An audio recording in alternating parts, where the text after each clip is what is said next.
So you folks, I wanted to welcome you all, both out of state and North Carolina members, to this breakout, this special breakout. You all know that Neighbors on Call is an all-volunteer organization whose primary goal is to elect Democrats to the North Carolina General Assembly. And that is what a lot of today is about. I'm Fran Grigsby. I'm leader of the new Neighbors on Call out-of-state chapter.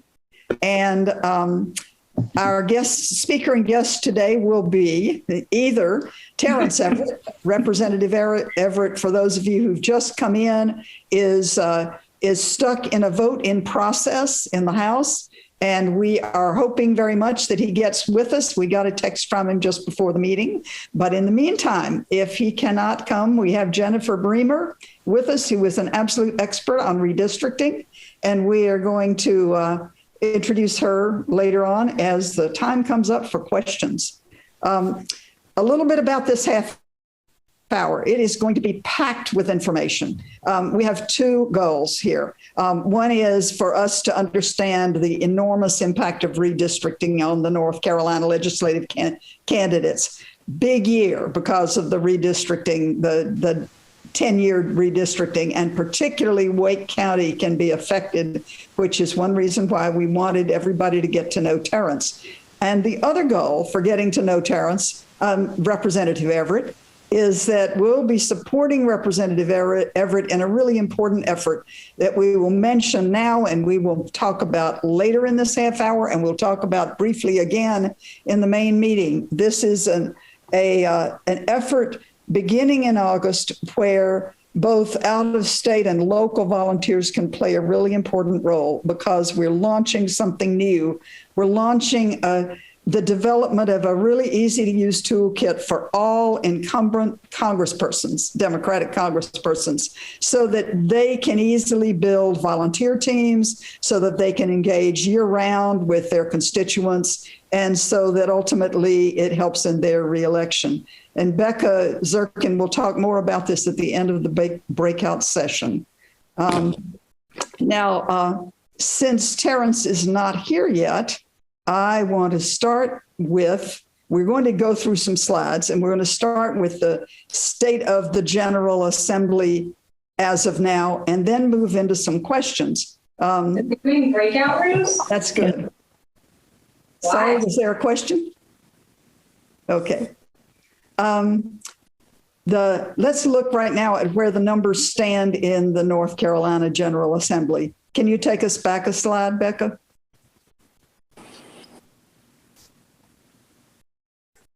Becca, are you there? Yeah, I went back. Sorry. Yeah, Is the right one? That's great. Yeah, so we'll kick off. Apologies.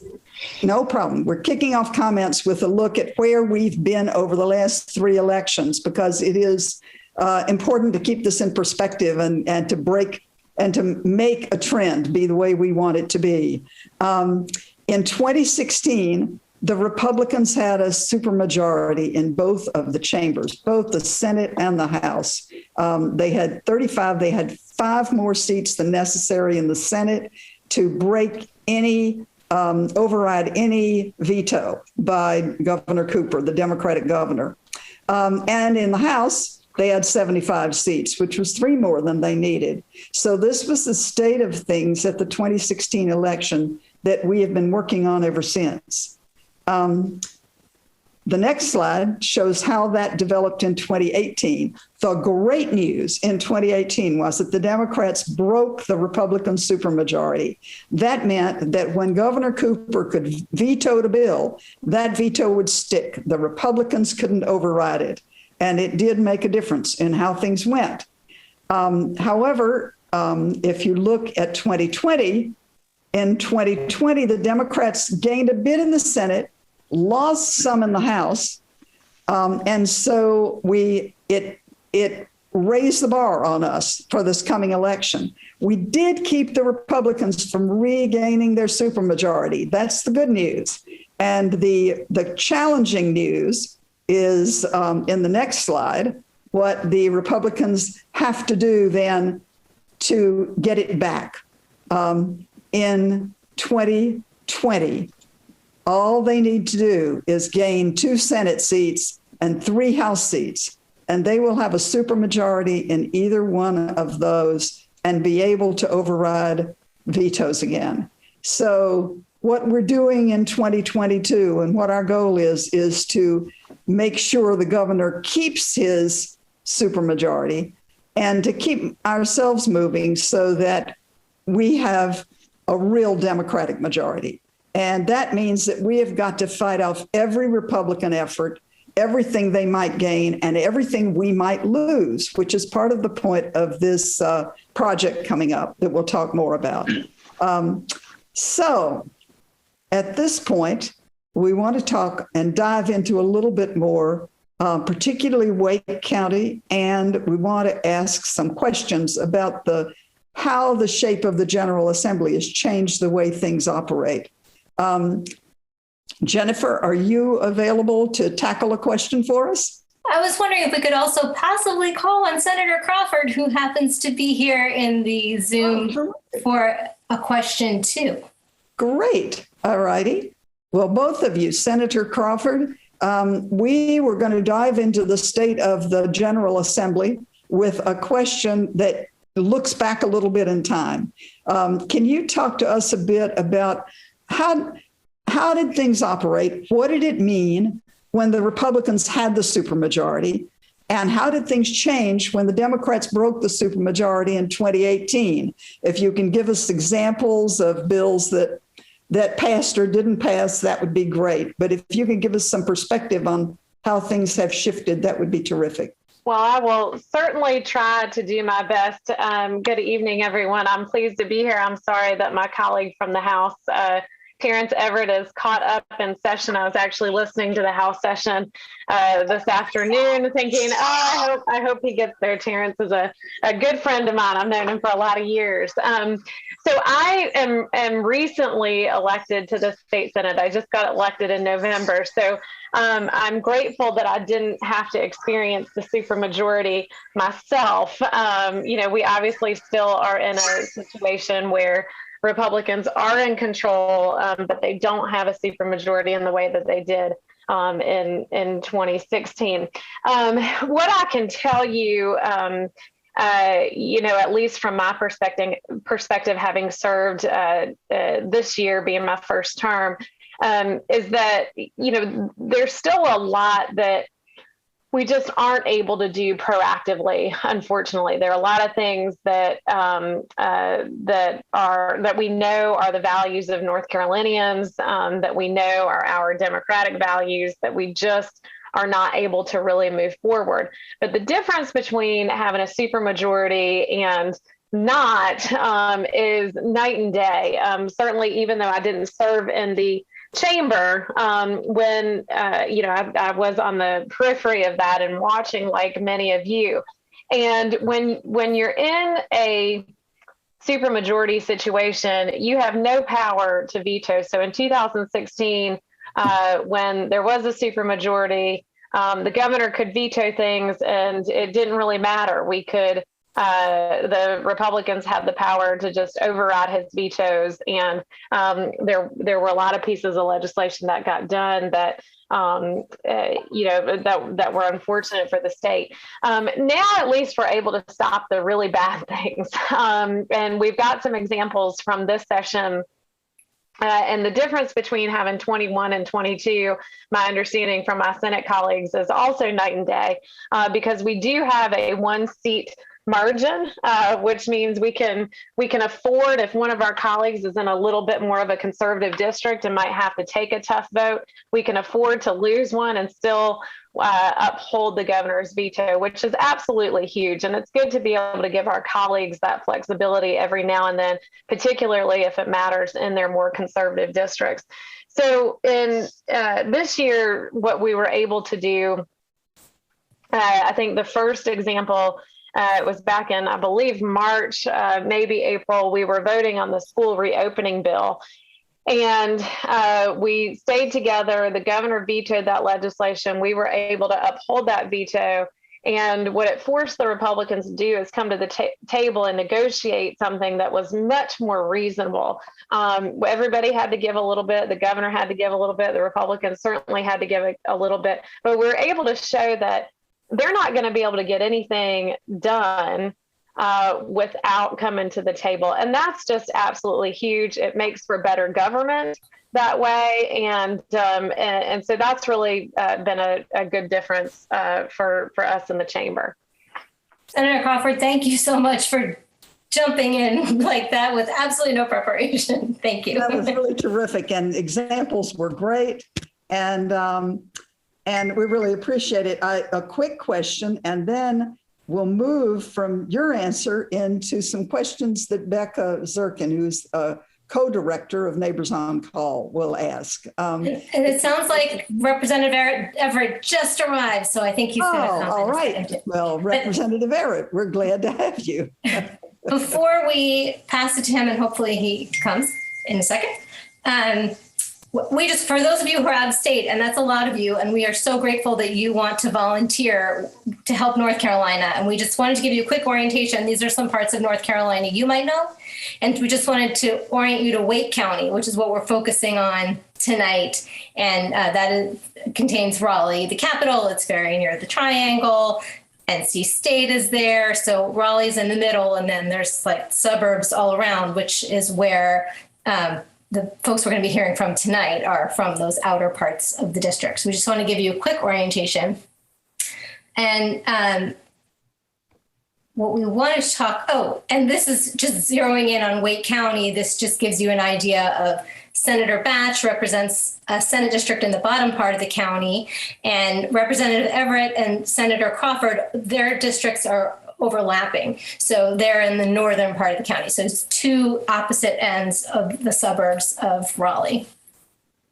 So we wanted to get into, Representative Everett, are you here? All right, Jennifer Bremer, you're up. So Jennifer Bremer is an absolute expert on redistricting. And what we wanted to talk about with this slide is what happened in 2016, 2018, and 2020, because the district lines changed. It's not that the people changed, the lines changed from year to year. And so we wanted to just, Jennifer, if you could just give a very high level explanation of why these lines change, because you're not supposed to have that happen in the middle of a decade, but maybe you could just give us a quick primer. Yeah, sure. Thanks, Becca. And I do want to, in my own defense, say that I was only asked to do this really a few minutes ago. So I will do my best. Yes, indeed. Our maps, like everyone else's around the country, were redrawn in 2011. And that was shortly after the Republicans had taken the majority in the legislature for the first time in literally 100 years. And they drew a gerrymander. Then that was then challenged in federal court in a case called Covington, and they were ordered to redraw. And they did redraw, but our law says that the legislature gets the first crack at redrawing. Even if they were bad boys before, they still get the chance to redraw by statute. And so they redrew something, and it was part of it had to be fixed by a special master, but a lot of it they were allowed to keep the way it was. So there was a lot of finagling. They were quite experienced at it, and at that time they had their top map drawer. Tom Hoffler was contracted to do that redrawing. He was living in North Carolina. He has since passed away. But that map, it wasn't possible because of the timing of the case to challenge those maps again. But they were challenged, in 2019 in a case that was under the state court. That was the cases were brought by Common Cause, and they were successful using some new analytic techniques. And so the maps were redrawn again by the legislature, but with the court overseeing them, and also with a more transparent and open process as ordered by the court. But nonetheless, I mean, there's been a lot of finagling with these maps. And they did, in the case of the Senate, allow there's a sort of a more collaborative process in which some of the Democratic senators in the House were allowed to be involved in that redrawing, but that was not the case in the House. So we do have these, this very challenging situation. Wake has been trending more blue, like a lot of the high tech and areas with a lot of college educated people. But as you can see, there's still the southern part of the county is still somewhat more challenging territory. So I don't know if you want me to say more than that, Becca. Thank you. No, that was really helpful. And the one thing that I just want to point out is how similar the District 37 at the bottom there, which Representative Batch at the time won, and looks very different in 2018 than it does in 2016. But then if you look then at the 2020 version, it looks much more like the 2016 one did, but with just enough difference that some key precincts were moved out of her district. And she said she always saw the writing on the wall that it was going to be really hard to win that district back because of the precincts that were moved. Thank you so much, Jennifer, for doing that. That was really helpful, a really helpful overview. Senator Crawford, if I can impose on you for this next question, I'm wondering if you have any sense of what might happen in 2022. And we're going to talk about that a lot about the Senate in the main session. But if you have any sense of what might happen if the House districts in 2022, when we get the regular 10-year redraw, like worst and best case scenarios for what might happen in particularly Representative Everett's district, or how that might impact yours too. I will absolutely do my best. I am more familiar with the Senate potential than I am with the House. But I'll say this: if there is an opportunity to draw a more conservative district, the Republican majority is absolutely going to take that. They are going to have to take some things into consideration. Hopefully they learn their lesson from the past decade. But if there's an opportunity to make these districts harder, they're going to do that. I don't, in terms of these Wake County districts, I think you will continue to see all of these districts continue to be self-contained into one county. I don't think, unlike what might happen with the Senate districts, which we'll see some clusters happening, I think, with neighboring counties, which we do have right now, at least in my case.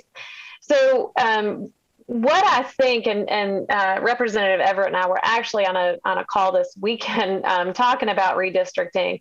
I don't know that the lines are going to be able to change a great deal. You're going to see some shift just because the population has grown, particularly in the northern and southern parts of Wake County.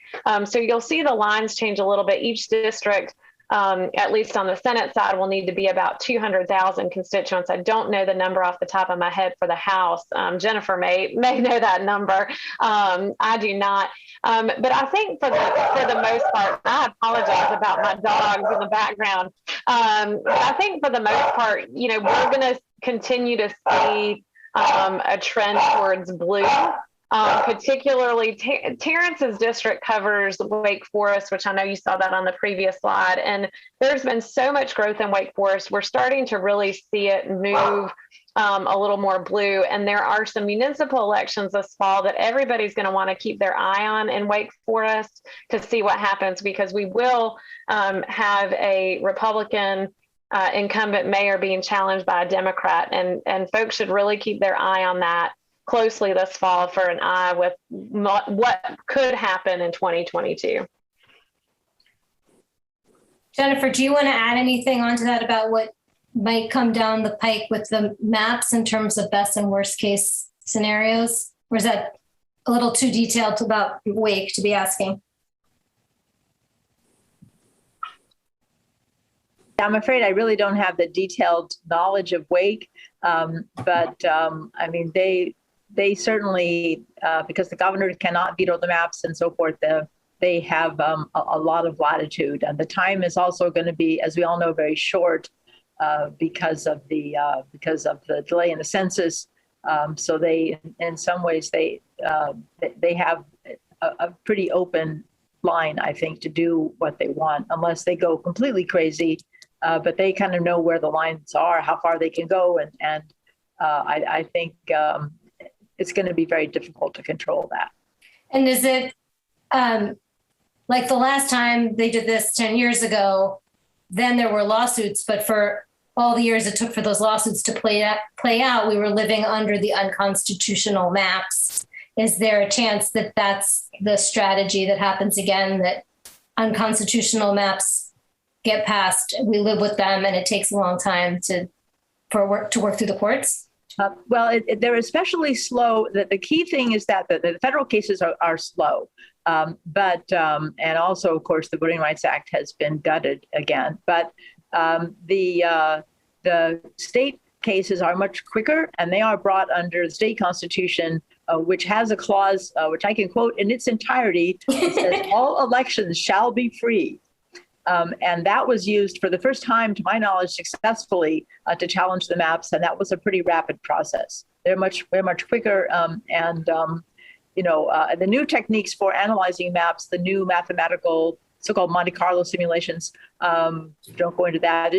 They produce millions of maps, even in some cases, and show how those would perform, to show how much of an outlier, how weird the map is. So that is a new technique that has also really come into its own in the past couple of years, was used successfully in both state cases, the Senate and the House. Okay. Thank you. And thank you, Senator Crawford, too, for jumping in again with that question. I was wrong when I was told that Representative Everett had shown up in the main room. It was to say hi and go back to the session because they're not done voting. So he really can't come. And for those who came in late and didn't get the memo on that, Representative Everett is really sorry he can't be here. There's a really important vote happening in the House, and he obviously has to do that. So he's not here. But what I want to talk to you about is the next chance that you're going to have to meet him, actually a bigger chance.